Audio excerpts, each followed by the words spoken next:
Today we're going to start looking at blood vessels. These are the objectives for blood vessels. This is the third part of the cardiovascular system.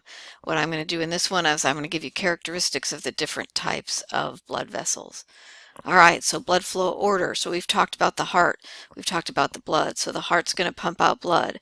And the first type of vessel blood is going to go through, it's going to go through the aorta, which is the strongest or the biggest of the arteries, and it's actually an elastic artery. So out of the heart, arteries are going to take blood away from the heart, arteries away. So the largest artery is the aorta. The first type of artery is an elastic artery, and this has a protein in it called elastin that allows the blood vessel to actually, as the blood pumps from the heart, it allows the blood vessel to expand, and then it will, like a rubber band, go back, and that will push the blood. So these stay elastic so they can actually handle the pressure of the heart, because the closer you are to the heart, the more pressure you're going to have because you're closer to the pump. So one of the things that happens, and we're going to talk about blood pressure, we may have already done that, but one of the things that happens as you get older is your arteries become, that elastin becomes stiffer, and so it actually causes an increase in blood pressure just because of aging. Some people say you can offset that, other people say it's just a part of aging. So we're going to go from elastic arteries to muscular arteries. We'll continue to branch because every cell of the body has to be close to a blood vessel. So from elastic arteries to muscular arteries, and then the arteries are going to start to branch, and they're going to branch into these structures called arterioles, which just pretty much means little artery. Now this has smooth muscle in it, and what will happen is smooth muscle can constrict or dilate, and so arterioles are going to help control where blood flow goes.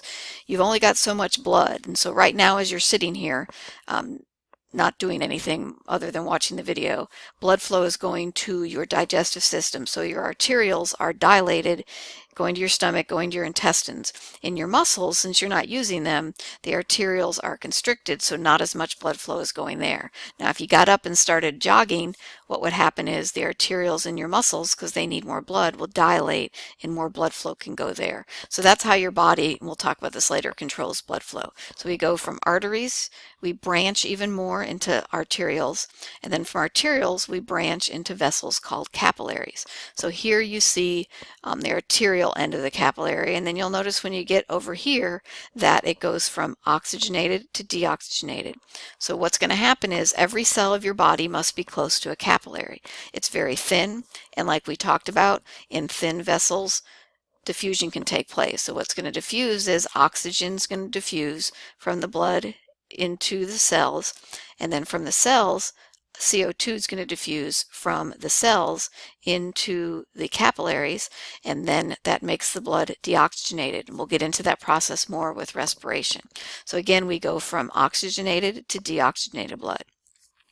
So capillaries branch, branch, branch till every cell of the body is close to a capillary. Also other waste products from the cells have to get into the blood, and other nutrients from the blood have to get into the cells.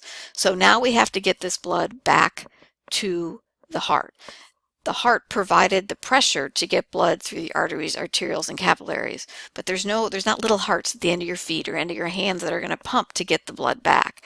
So one of the things we're going to talk about is how your body gets blood back from the capillaries with no pressure. We're going to unbranch though into venules, and venules are just small veins.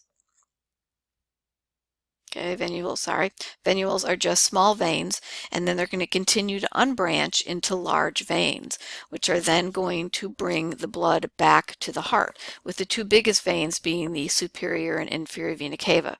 Now I'll give you a little intro here. Veins have things in them called valves. The valves in these veins keep the blood moving towards your heart. So one of the ways your veins can One of the ways your veins can get blood back to the heart, even though there's not a lot of pressure, is these valves will close. So as the blood moves towards the heart, valves will close to keep the blood from going backwards.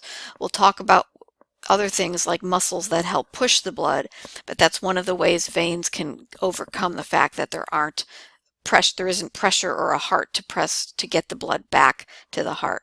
So those are the basic qualities. Veins have valves. So again, just know this in the basic instructions. I'm going to show you a picture here of an aneurysm. Aneurysms occur where there's pressure, so it's going to be in arteries. If you don't know where we are in the body, this is a descending aorta. The renal artery, here are your kidneys. This is where your arteries will branch in, they're called the common iliacs, into your leg, and this is an aneurysm. And what it is, it's a weakness in a blood vessel where there's pressure. This is an abdominal aneurysm, one of the most common. Other than your brain, this is the most common type of aneurysm. The danger with it, obviously, is just like if you had a bicycle tire that became weak in an area, is that it can rupture.